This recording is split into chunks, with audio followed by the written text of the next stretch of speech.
Bueno, continuando con nuestro libro de Hans Olav Lalu, continuamos con Satélites, serie negra RBA. Vamos aquí, capítulo 11. Ya en casa llamé a la comisaría para decir que con motivo de la investigación en curso tenía que hablar con Jonas Like lo antes posible. El jefe me respondió que le parecía razonable y me prometió que llamaría al Ministerio de Exteriores de inmediato. A las 9:15 intenté relajarme un poco y me puse a ver la película de los lunes, que en este caso era el clásico alemán El Ángel Azul. A pesar de Marlene Dietrich, no podía parar de darle vueltas al presente y al misterioso asesinato de Gullarsen en Oslo. De repente el teléfono sonó por primera vez aquella noche. La voz del otro lado parecía amable, aunque denotaba un cierto temor. Era una voz de mujer, la de Sandra Chelderup. Llamaba para decirme que había desaparecido un revólver de la colección de armas de su marido, el que había tenido consigo durante las últimas semanas en su dormitorio, y en el despacho seguía donde él lo había dejado. Sin embargo, otro revólver más antiguo había desaparecido del armario de las armas que estaba junto a la entrada.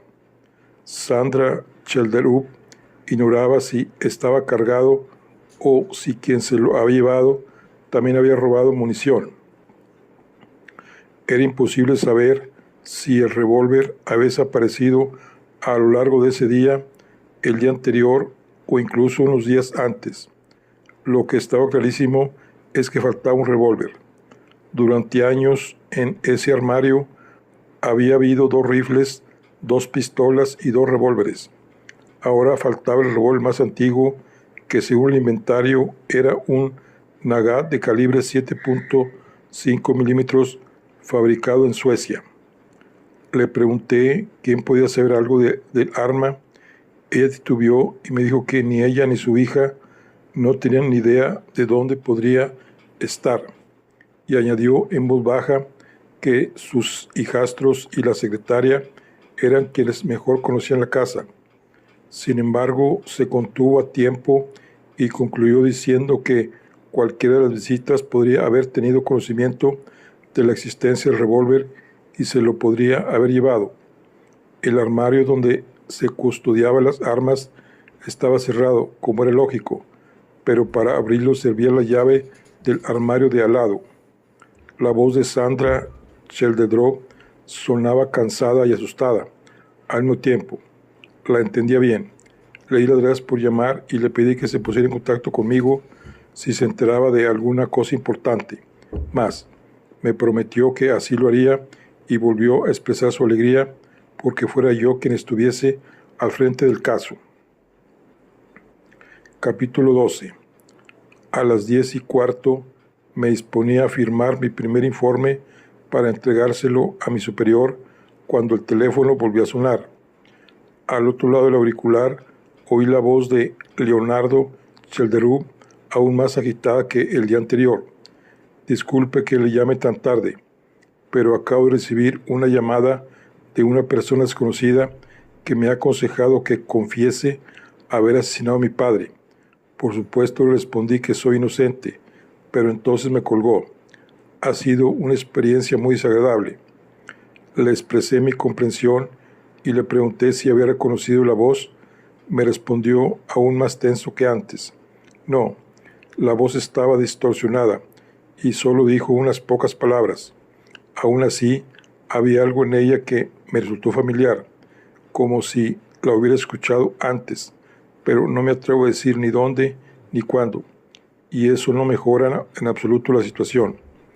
Intenté tranquilizar a Leonardo Chelderup diciéndole que podía tratarse de un bromista, que hubiera leído algo sobre el caso en el periódico, pero no sirvió de nada.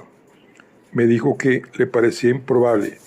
dado que su teléfono privado no estaba en la guía y que solo lo tenían su familia cercana y su círculo de amigos. Tuve que reconocer que esa era una razón de peso y enseguida le ofrecí poner a disposición a un guardia de vigilancia en la entrada de su casa. Al principio aceptó la oferta, pero después cambió de opinión de repente y me pidió que nadie hiciera guardia hasta al menos la mañana del día siguiente. Lo repitió 2 veces. Me prometió que seguiría pensando en la voz del teléfono y que me llamaría enseguida si se le ocurría a quién podría pertenecer. Cuando terminamos de hablar, cerca de las 11, Leonardo Chelderú pareció algo más tranquilo. Muchas gracias por dedicar un rato a hablar conmigo esta noche. Espero que hablemos de nuevo por la mañana, fueron sus últimas palabras antes de colgar. No aproveché la oportunidad para preguntarle por su relación con la secretaria de su padre, Inove Jensen. Era evidente que, dado el estado en que se encontraba Leonardo Chelderú, sería mejor dejarlo para el día siguiente y mantener esa conversación a la luz del día. Tras la conversación telefónica, me quedé 10 minutos sentado especulando sobre ese otro pequeño misterio dentro del gran misterio que suponía el asesinato de Magdaleno Chelderú. Aunque el día había traído consigo muchas novedades, cuando me metí en la cama a las 11:15, no parecía que la solución estuviera más cerca que antes. Lo acontecido en el día también me había afectado a mí. Me quedé dándole vueltas a todo hasta la medianoche, medio pendiente también del teléfono. Entonces me quedé dormido y me despertó una extraña pesadilla a las 2 de la madrugada. En ella, Leonardo Chelderú me llamaba y me pedía que enviara a un agente a hacer guardia en su casa de inmediato. A las 2:15 me acerqué al teléfono. Frustrado, llamé a comisaría y pregunté si era posible poner un agente de guardia frente al apartamento de Leonardo Chelderú en Saskoyen. Sabía que los recursos eran limitados y que los guardas nocturnos deben reservarse para casos muy especiales y de extrema gravedad, pero de repente había sentido la corazonada de que este caso en particular podía propiciar ese tipo de situaciones de extraordinario peligro. Tenían un par de hombres preparados en comisaría y prometieron que estarían en Skoyen antes de las 3.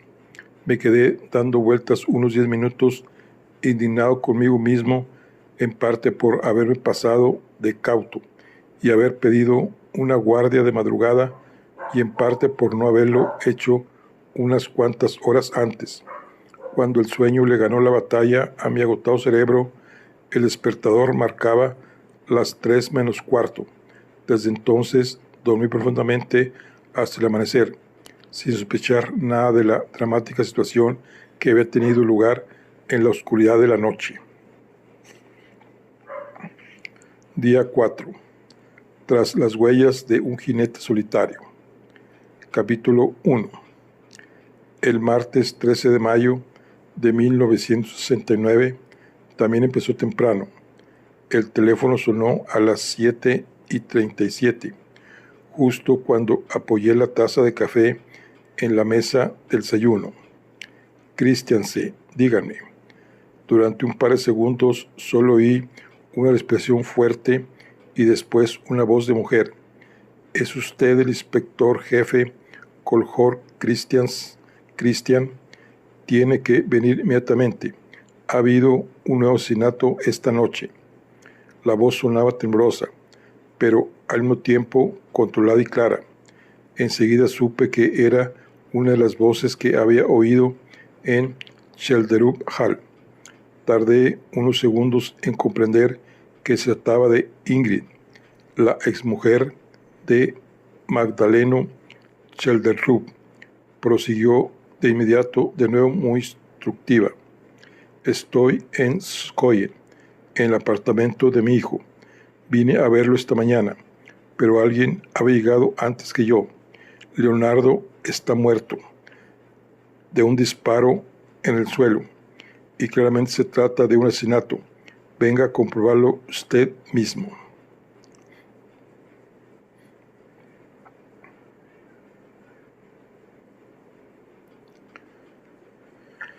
La selección léxica era extraña, pero la claridad de su voz aún me resultaba más llamativa, y más aún al tratarse de una mujer que acaba de encontrar a su único hijo asesinado.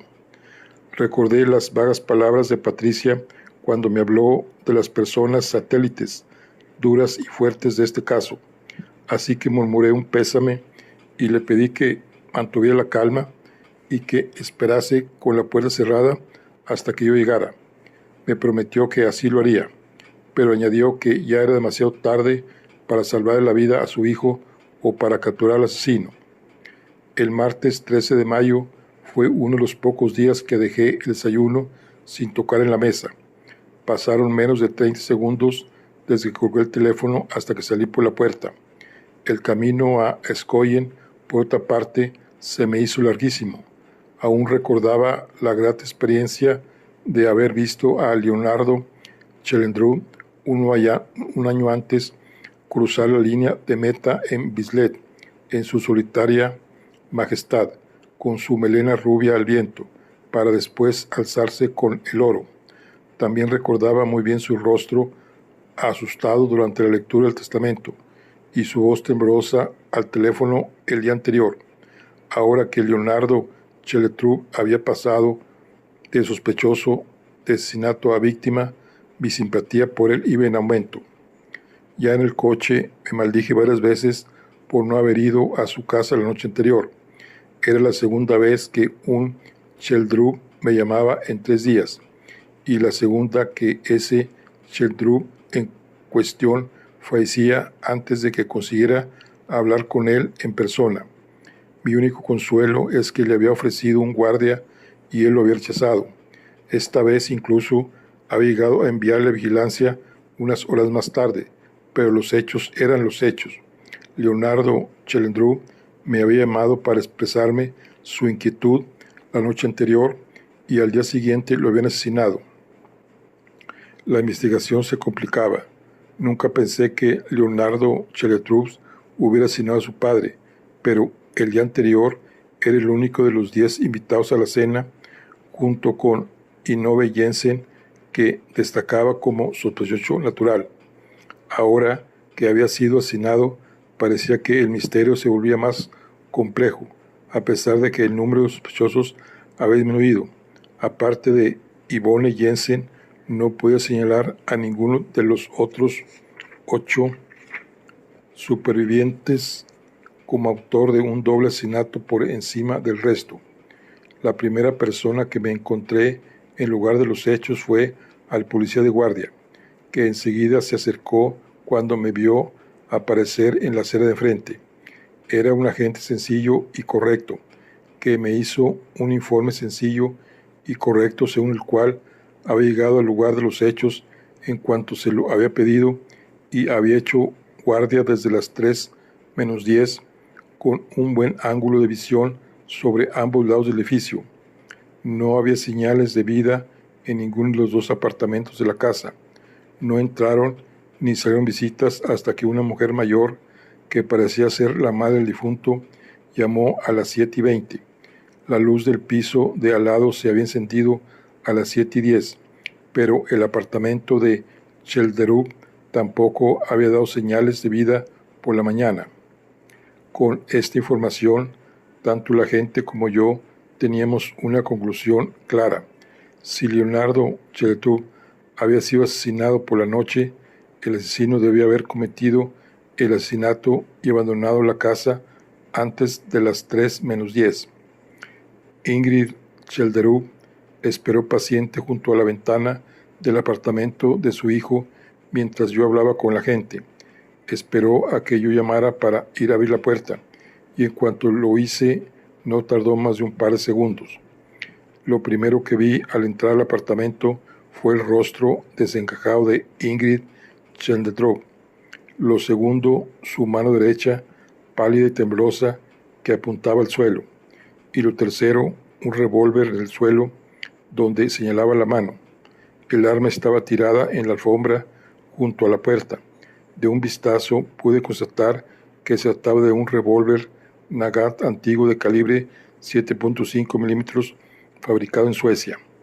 Con eso se había resuelto uno de los pequeños misterios del caso. El revólver sustraído de la colección de Magdaleno Schjelderup acaba de aparecer, pero eso nos dejaba un misterio aún mayor. ¿Quién se lo había llevado el día anterior de la colección de Magdaleno Schjelderup en Gullarsen con el fin aparente de utilizarlo en contra del hijo menor del dueño del arma?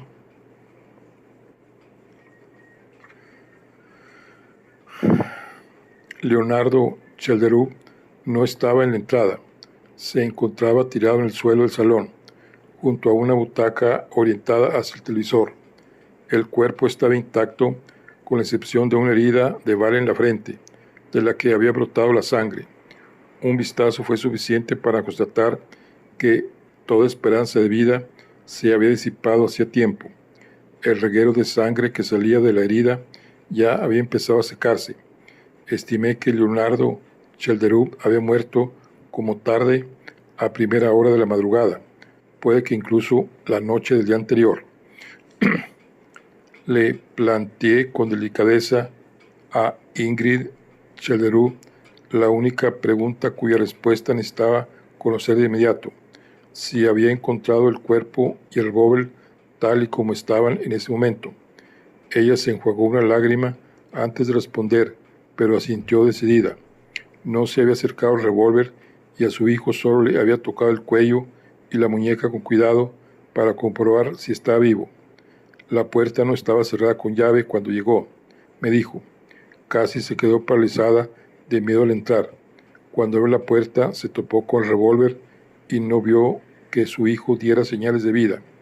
Enseguida comprendió que lo habían asesinado esa noche.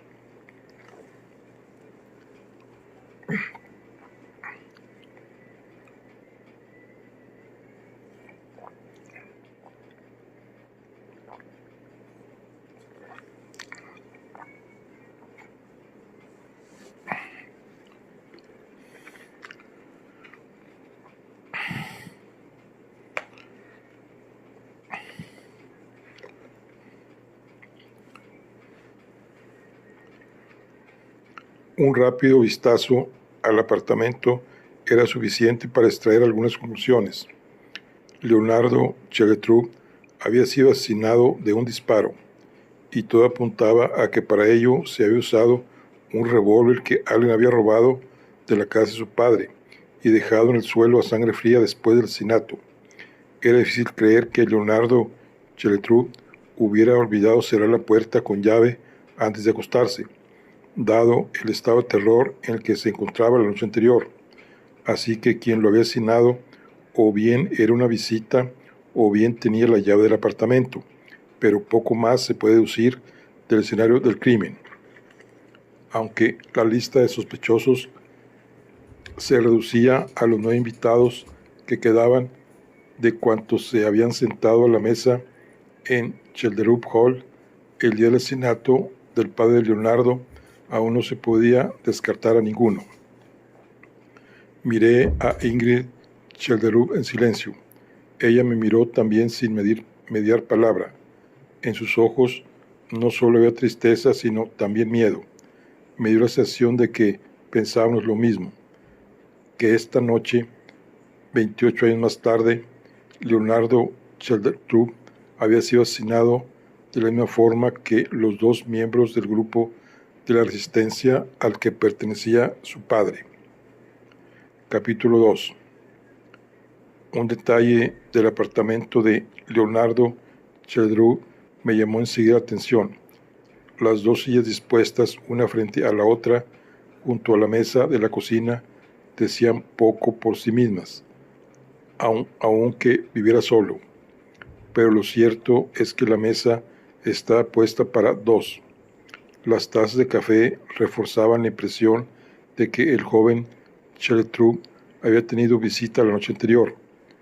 Cuando me llamó sobre las 10, o bien la visita no había llegado aún, o bien había sido ocultármelo. No podía deducir mucho más al respecto. Una taza estaba usada, mientras que tanto la otra como el plato que la acompañaba estaban intactos. Estaba bastante convencido de que la visita de Leonardo Cheltrud se había sentado a ese lado. A pesar de todo ello, el hallazgo más llamativo lo encontré en el dormitorio. No parecía muy razonable que Leonardo Chelderov se hubiese metido en la cama y después se hubiera levantado y se hubiera vestido antes de que le disparasen en el salón en mitad de la noche. Sin embargo, todo indicaba que la noche anterior había habido cierta actividad en la cama. La almohada y el edredón estaban descolocados y la sábana bajera suelta. Se podría pensar, claro, que Leonardo no había hecho la cama por la mañana, aunque su madre insistiera en que se trataba de un chico muy ordenado y cuidadoso, que nunca dejaba la cama sin hacer.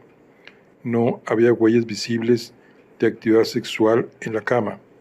La prueba decisiva de que en las últimas 24 horas no solo había habido una persona en el piso, sino también en la cama se encontraba en la almohada. Ahí los técnicos encontraron 2 hebras de pelo rizado y rubio que parecían ser de Leonardo Chelderov y otros 3 cabellos más largos y oscuros que resultaba evidente que pertenecían a otra persona. Ahí de pie, mirando esos 3 cabellos oscuros, sentía que el caso avanzaba deprisa hacia su resolución, aunque seguía compadeciendo a la pobre Yvonne Jensen con su melena azabache. No había dudas de que las pruebas cada vez más apuntaban claramente hacia ella. Ingrid Cheltrud mantuvo un control y una claridad impresionante, tanto en la conversación como en el posterior registro del apartamento, pero entonces pareció sacudirle el dramatismo de la situación. Ahí, sentada sola en el sofá, de pronto se derrumbó y se deshizo en un mar de lágrimas. Hablé con ella hasta que conseguí que volviera a incorporarse. No fue fácil consolar a una mujer que acababa de encontrarse a su único hijo muerto de un disparo. Por fin, el agente se ofreció a llevarla en coche a su casa y acompañarla hasta que le diera algo que la ayudara a calmarse un poco. A las 8:30 me quedé solo en el apartamento de Leonardo, con el anfitrión muerto, callado y frío, para siempre en el suelo del salón. Me quedé mirándolo mientras utilizaba su teléfono para llamar a la comisaría, donde me prometieron que mandarían de inmediato a los técnicos que se ocuparían de él y del apartamento. Su cuerpo al fin se había deshecho de la tensión de los últimos días, pero su rostro parecía rígido y asustado, incluso en la muerte. Me quedé ahí sentado, observando al difunto. Lo único que comprendía es que las circunstancias señalaban cada vez más a Yvonne Jensen, aunque cada vez está menos claro por qué quería acabar con la vida de su segundo amante y compinche. Si eso es lo que había sido Leonardo, los cabellos de la cama indicaban que así era. Capítulo 3. No tuve que desplazarme demasiado para mi primer interrogatorio. La única vecina de Leonardo era el primer paso más evidente y por suerte se encontraba en casa. Haldi Merete Abramsen. Abraham era, según sus propias palabras, la viuda de 79 años de un farmacéutico de éxito. Tenía una buena posición económica y aún se encontraba en sus plenas facultades físicas y mentales. No dudé ni por un momento de su palabra. Sin embargo, resultó evidente que tanto su vida social como su horizonte se había estrechado cuando murió su marido y sus hijos se fueron de casa. Los cuadros, los libros y el mobiliario eran los de una mujer que pasaba cada vez más tiempo en casa y que soñaba con volver atrás en el tiempo. En el salón había un gramófono, pero no un televisor. Para desgracia de Hal de Merete Abramsen y para beneficio de mi investigación, parecía haber desarrollado un interés creciente en sus vecinos. Unos prismáticos convenientemente situados junto a una de las ventanas de la cocina aumentaron mis sospechas al respecto.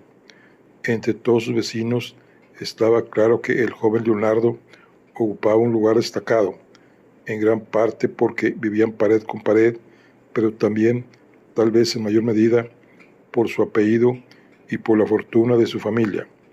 La viuda de Abramsen tenía una memoria impresionante, que me demostró recitando los miembros de la familia del difunto y una aproximación bastante acertada de su fortuna familiar. Una lee el periódico y aún se preocupa por las personas que la rodean, fueron sus palabras. La viuda se mostró aturdida por la noticia de la muerte de ese agradable joven y procedió a contarme más cosas sobre él. Como vecino había sido cuidadoso y nunca le había ocasionado ningún tipo de molestia. Por las mañanas temprano iba de casa al trabajo y a menudo regresaba tarde, después del entrenamiento. Aparte, su madre no solía recibir visitas y las pocas veces que lo hacía, éstas se marchaban pronto y no molestaban ni con la música ni con la conversación. Después bajó la voz y me dijo con discreción que un hombre misterioso lo había visitado varias noches ese invierno. Creía que se trataba de un hombre joven de pelo oscuro, pero no estaba segura, porque el hombre tenía barba y llevaba sombrero y un abrigo de invierno con las solapas subidas, como si estuviera esforzándose para que no lo reconociera nadie. ¿No es curioso?, añadió en un susurro. Lo único que podía afirmar con seguridad sobre esa visita es que se trataba de un hombre de estatura media. Anoté la información sobre ese supuesto desconocido. Estaba claro que la descripción no coincidía con la de ninguno de los invitados a la última cena de Magdaleno Cheldrú, a menos que se tratara de Federico, con una barba falsa. Era poco probable que el asesinato de Leonardo no tuviera una relación directa con el asesinato del día anterior. Más allá de su familia y de la fortuna de este, Leonardo Chelderú parecía haber vivido una vida tranquila. Fui más allá y le pregunté qué pasaba con las visitas de mujeres. La viuda se inclinó de nuevo hacia mí y bajó aún más la voz. A pesar de que Leonardo llevaba viviendo ahí más de 4 años y 7 meses, ella no recordaba que lo hubiera visitado otra mujer que no fuera su madre. Pero justo anoche, susurró con un brillo en la mirada, justo anoche, creo que recibió la visita de una mujer. ¿No es curioso? Le di la razón y tomé nota también de eso. Por desgracia, Haldis Meret Abramsen estaba en el baño cuando entró la mujer misteriosa. Solo pudo oír el ruido de los tacones a las 8 menos cuarto y cómo se cerró la puerta tras ella. La mujer se marchó a las 10 menos 25 y ya había empezado a oscurecer. Aún así, la vecina pudo ver el abrigo de bisón, el sombrerito rojo y los zapatos de tacón. La visita se marchó a buen paso y sin mirar atrás y desapareció. Tenía que tratarse de una mujer de clase alta, pero por desgracia la viuda no puede decir nada más sobre su edad, color de pelo o aspecto general. Negó de forma categórica que podía tratarse de Ingrid Gertrude, que hubiera pasado a visitar a su hijo. Conocía muy bien los pasos de su madre. Los pasos de esta mujer eran más ligeros y no los había oído nunca. La primera parte de la historia solo servía para reforzar mis sospechas hacia Yvonne Jensen. Tanto fue así que estuve a punto de ir a arrestarla, pero dudé en cuanto oí lo del abrigo de bisón. Me costaba imaginar que Yvonne Jensen poseyera una prenda de ese tipo, y no había visto nada parecido en su humilde vivienda. También fue un jarro de agua fría el darme cuenta de que Leonardo me había llamado después de que la mujer se fuera. Era difícil imaginarse, pues, que no siguiera con vida por entonces. Cuando le pregunté si había habido más visitas, la vecina se mostró evasiva y se disculpó. Como no esperaba que fuera a pasar nada dramático esa noche, se metió en la cama alrededor de las 10 de la noche, y como estaba algo resfriada, cayó en un sueño profundo. Se despertó una vez a medianoche y le pareció oír unos pasos en la escalera. Después se volvió a dormir y no volvió a oír nada más. El timbre no sonó, eso sí que lo habría oído. A mi pregunta si esos pasos podían ser los mismos que antes, solo que esa última vez sin tacones, tuvo que reconocer avergonzada que no lo sabía. Como estaba en duermevela, lo único que se atrevió a afirmar es que esos pasos que oyó en torno a la medianoche sonaban apresurados.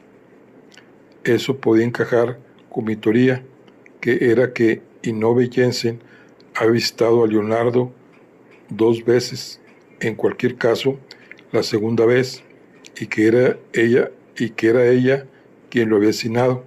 Por ejemplo, podría haber sucedido que, desesperado, Leonardo se hubiera acobardado y le hubiera entrado ganas de confesar que era el padre de la criatura y que ellos dos eran los responsables de la muerte de su padre.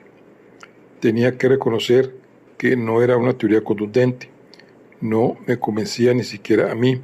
Sin embargo, me convencía mucho más que el resto de teorías que me venían a la cabeza, hasta tal punto que me subí al coche y me fui a Solún.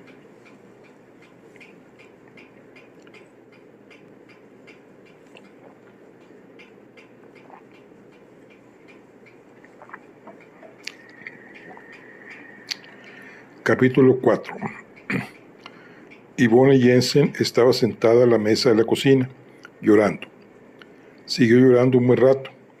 Las lágrimas me salpicaron la mano cuando por fin la apoyé con delicadeza en su hombro.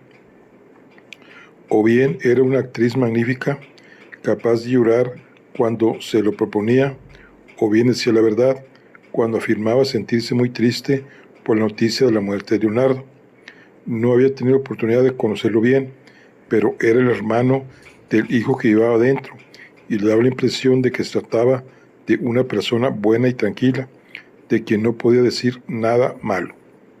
No lo había tenido nada fácil, entre el divorcio de sus padres y su nueva madrastra, y un nuevo asesinato 2 días después del primero. Era un golpe muy duro. Yvonne Jensen siguió llorando. Después de esto, parecía bastante absurdo preguntarle si había sido amante de Leonardo y si le había disparado, así que le dije que como mera formalidad tenía que preguntarle qué había hecho la noche anterior. Yvonne Jensen se enjuagó las lágrimas y murmuró que había estado sola en casa y que se había acostado pronto. Nunca la habían invitado a casa de Leonardo, así que nunca había estado ahí. Una vez había oído a su padre llamarlo desde el despacho, pero no recordaba si ella había hablado alguna vez con él por teléfono. No tenía ni idea de en qué parte de Soyen vivía, ni de qué autobús había que tomar para llegar ahí. No sonaba inverosímil, pero por otra parte no podía contrastar la información con nadie para comprobar si era cierta.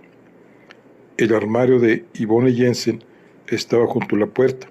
Era pequeño y estaba a la vista. En él había un par de zapatos que con un poco de buena voluntad se podían considerar de tacón, pero no había nada que pudiera parecerse a un abrigo de bisón, ni siquiera a ojos de una anciana. Me di cuenta de que la generosidad que había mostrado Magdaleno hacia su amante en el testamento no se correspondía a la que le había demostrado en vida. No me fiaba por completo de la idea de que todo lo que le había dado lo tuviera en casa. Me fui de Sodom con la sensación de que Yvonne Jensen acabaría el purgatorio si se encontraban sus huellas en algún lugar del apartamento de Leonardo, pero si no apareciera, casi empezaba a creerme que era porque nunca había estado en esa casa. De ser eso cierto, no tienen idea de qué mujer de cabello oscuro podía haber estado ahí la noche anterior. Ya de vuelta en comisaría, capítulo 5. Ya de vuelta en la comisaría, recibí el mensaje de que los resultados de la prueba de huellas aún no estaban listos. Aproveché para hacer una llamada a Hans Herlofsen y otra a Magdalena Chalderov. Los dos estuvieron muy serios y parecieron sorprendidos por la noticia de la muerte de Leonardo. Ambos negaron de manera categórica haber estado de visita en su casa el día anterior o haberle llamado por teléfono, y negaron aún con mayor vehemencia saber quién lo había asesinado. Magdalena Chalderov afirmó haber estado en casa sola, pero no tenía testigos que pudieran apoyar dicha afirmación. Hans Herlofsen tenía una coartada hasta las 10. Había estado en su despacho del centro, en una reunión nocturna con 3 empleados para debatir el futuro de la gestión de las empresas. Cuando se fue, también estuvo solo en casa, según su propia declaración. La respuesta que recibí en Chalderov Halls, donde llamé de inmediato para hablar tanto con Sandra como con María Irene, fue la misma. Al contrario que el resto, ellas sí tenían una coartada sólida.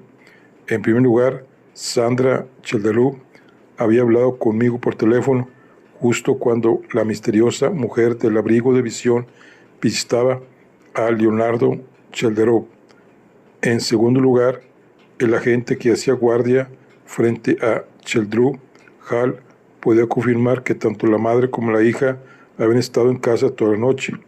Las había visto varias veces por las ventanas de la casa y ninguna de las dos había salido. Los perros no habían hecho ni un ruido. Respiré aliviado ante esta noticia y me felicité a mí mismo por haber mantenido a los agentes de guardia en Chalderov Hall aquella noche. La terrible idea de que María Irene pudiera estar involucrada en los asesinatos se iba disipando, a pesar de que la coartada de la noche anterior no quería decir que ella o su madre no fueran sospechosas del asesinato de Magdaleno Chalderov. Sandra Chalderov también parecía aliviada por tener una coartada. Después de lo ocurrido, dejé en sus manos la decisión de mantener al guardia en Chalderov Halls. Tras una breve pausa me respondió que, dado que tenían perros y que no había dónde esconderse en el jardín, el guarda podría marcharse a la mañana siguiente, a menos que hubiera señales de peligro antes de entonces. Yo ya había descolgado el teléfono para llamar a los Wendelove cuando de repente me acordé de las preguntas que Patricia me había pedido que le hiciera sobre la guerra. También tenía que llamar a Federico Chalderov para informarle de la muerte de su hermano y además hacerle una visita. Al final les hice una breve llamada a ambos para concertar una visita a lo largo de las 2 horas siguientes. El caso se estaba convirtiendo en una obsesión. Lo que menos me apetecía era ver a mis compañeros. Le hice un breve informe por teléfono a mi jefe en que le dije que todo apuntaba a que había una conexión entre el asesinato de Leonardo y el de su padre, y que mientras esperaba las conclusiones técnicas del lugar de los hechos, estaba estudiando ambos casos lo mejor que podía. Después me subí al coche y arranqué. Cuando el reloj marcó las 12, me entró hambre, lo que solucioné con 2 bollos y un trozo de tarta en una pastelería.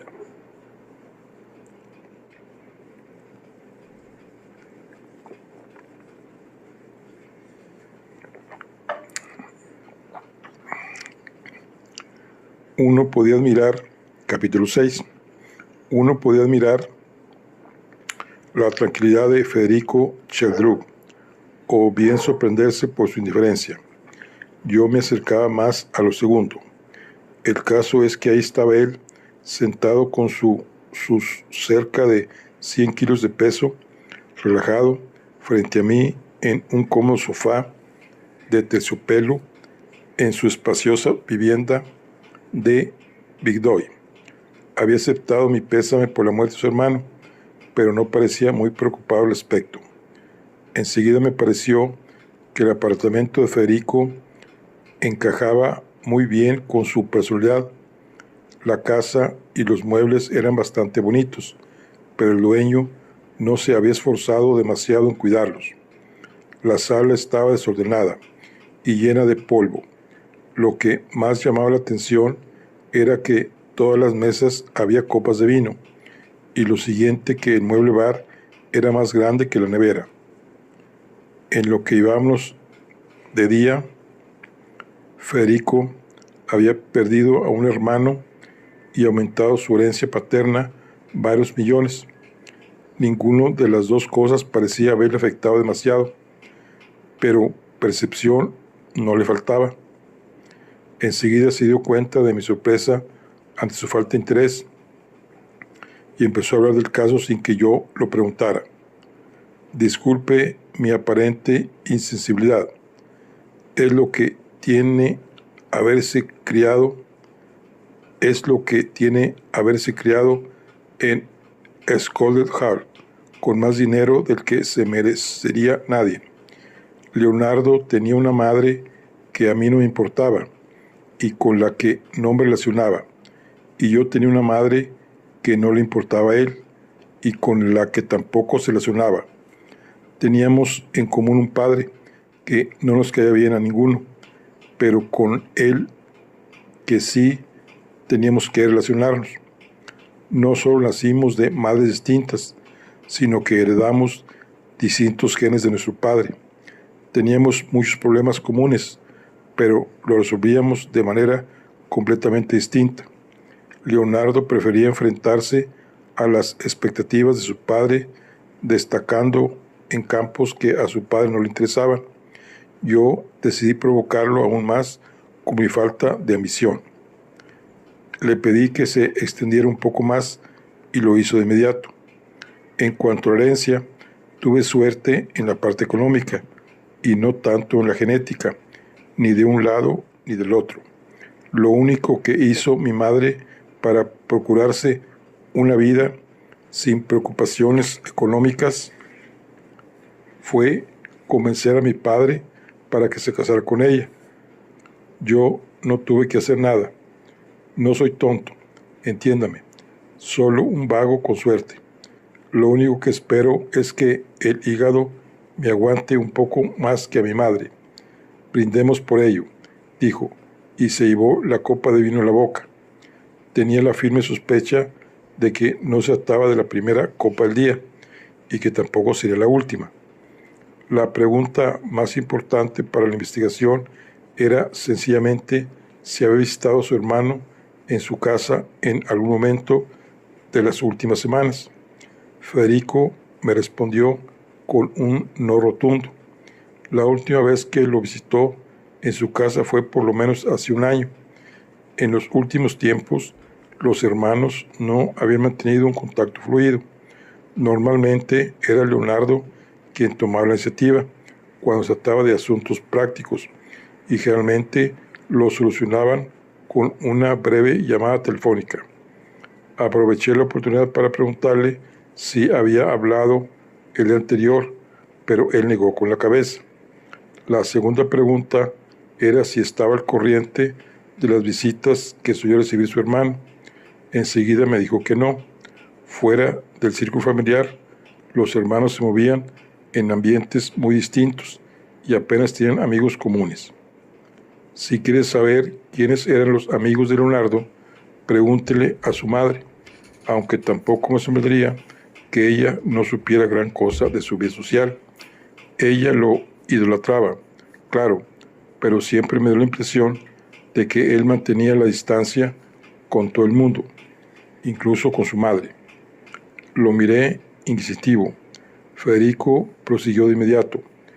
Una infancia como la que tuvimos Leonardo y yo puede tener distintas consecuencias.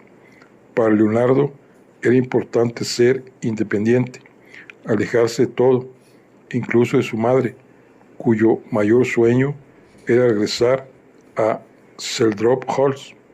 Leonardo, sin embargo, habría batido un nuevo récord de velocidad si le hubiera pedido que se quedara a dormir ahí una noche más. Federico Sheldrup apuró la copa de vino y se vio otra. Estaba palachín y reflexivo. Hay más ambiente en la luna que en las cenas de domingo en casa de mi padre. Para Leonardo tenían que ser un suplicio.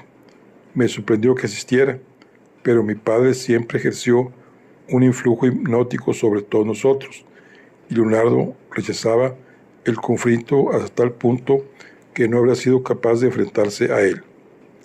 Todos esos millones de la herencia también tenían su peso, incluso para Leonardo, aunque eran más importantes para su madre que para él.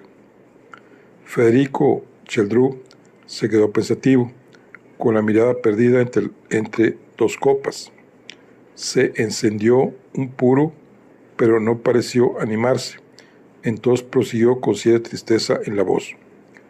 Nunca creí que Leonardo llegara a ser feliz, y de hecho creo que nunca lo fue, a pesar de la medalla de oro y del doctorado. Aún así, en sus últimos meses parecía más tranquilo.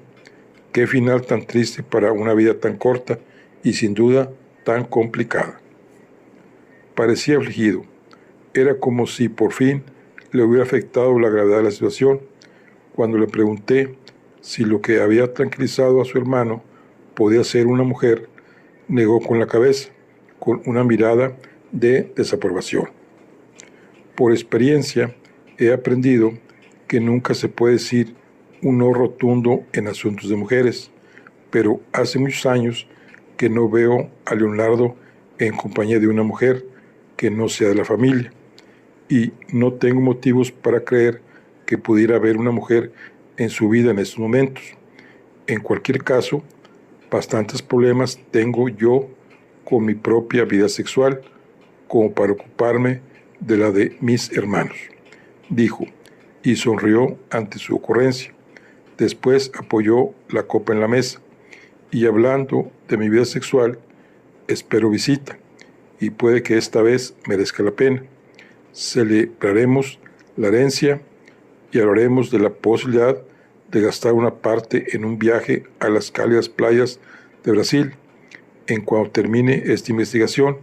Así que si no tiene más preguntas por hoy, no las tenía y necesitaba salir a respirar aire fresco. Empezaba a comprender que tras la máscara de mujeriego de Federico Sheldrup se escondía una historia triste y un observador más agudo de lo que pudiera parecer a primera vista, pero no por ello confiaba más en él. Además, aunque dudaba que un asesino pudiera comportarse de ese modo, me incomodaba estar sentado a la mesa junto a un hombre que, pocas horas después de la muerte de su único hermano, pretendía celebrar su herencia con mujeres, vino y música. La voz asustada de Leonardo la noche anterior me resonaba en el cerebro como mi propia conciencia. También se me aparecía la imagen de su rostro tenso, incluso en la muerte. Así que le hice a Federico una última pregunta: si se había producido algún cambio en la salud de su padre del que él tuviera conocimiento. Me respondió que no, pero que en cualquier caso nadie le habría informado de no ser completamente necesario. Su padre nunca había sido dado a compartir sus debilidades. Era de la vieja escuela y en la medida de lo posible quería mantener ese tipo de preocupaciones en secreto, incluso para sus más allegados. Con esa respuesta decidí que no podía sacar mucho más de esta visita de Federico Segetrop. 7.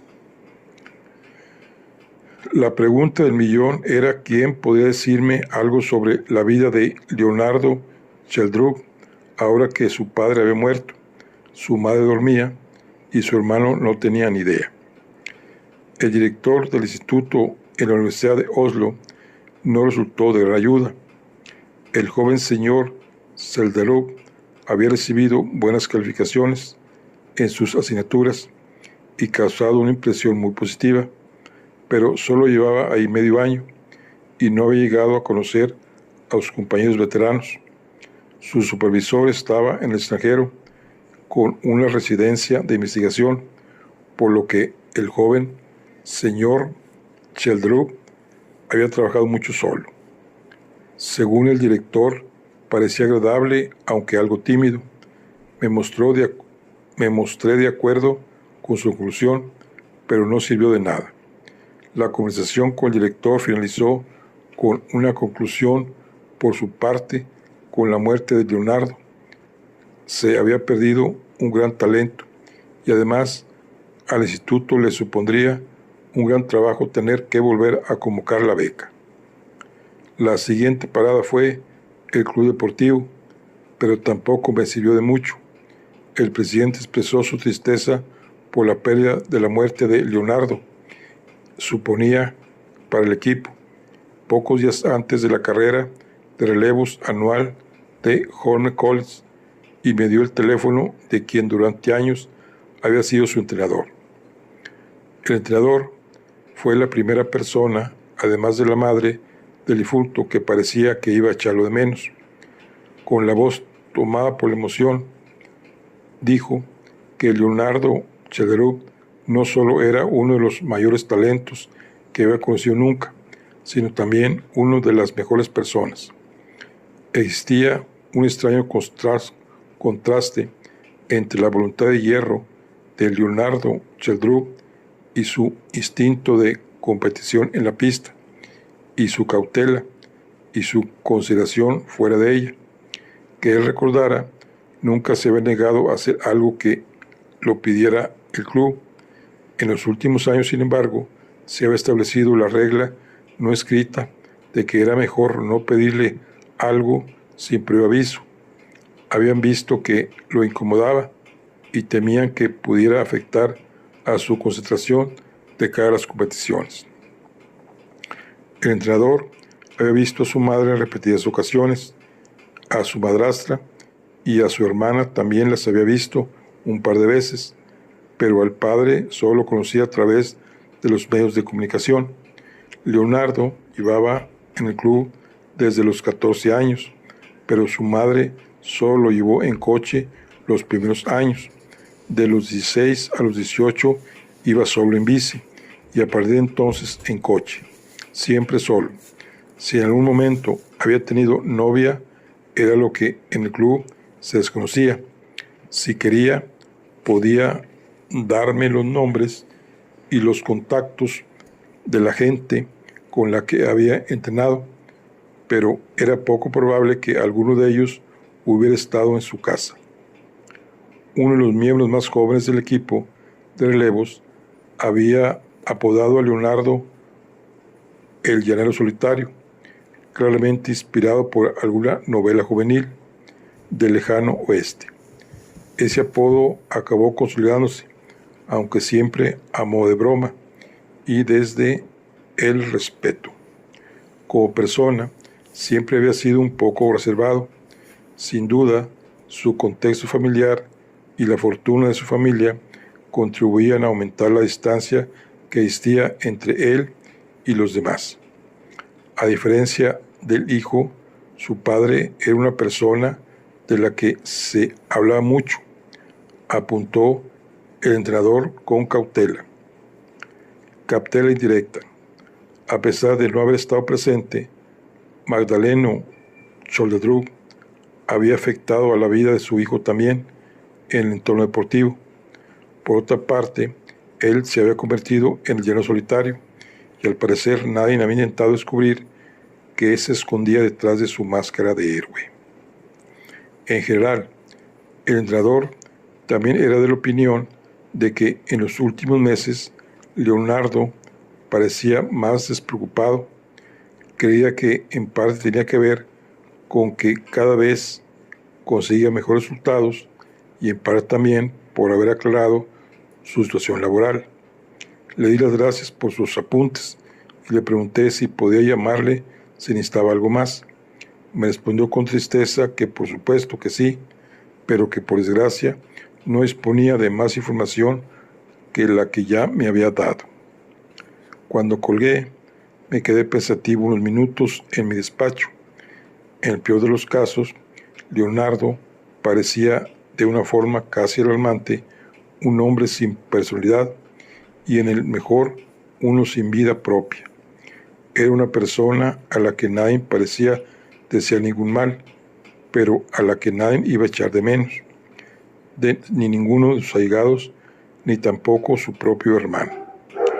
Daba la impresión de que Leonardo había caminado solo entre todas las personas de Oslo, de su casa a la oficina y de ahí a la pista de atletismo, solo interrumpido por reuniones familiares no deseadas.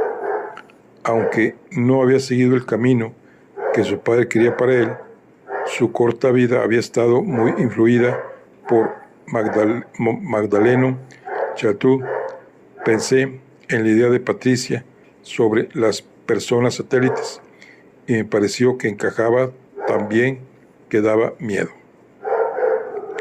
Más allá de la vida familiar, no parecía existir conflictos visibles que pudieran empujar a nadie hacia la muerte de Leonardo. La visita del día anterior resultaba cada vez más misteriosa e interesante, al igual que el enigmático hombre que lo había ido varias veces a visitar a lo largo de los últimos meses.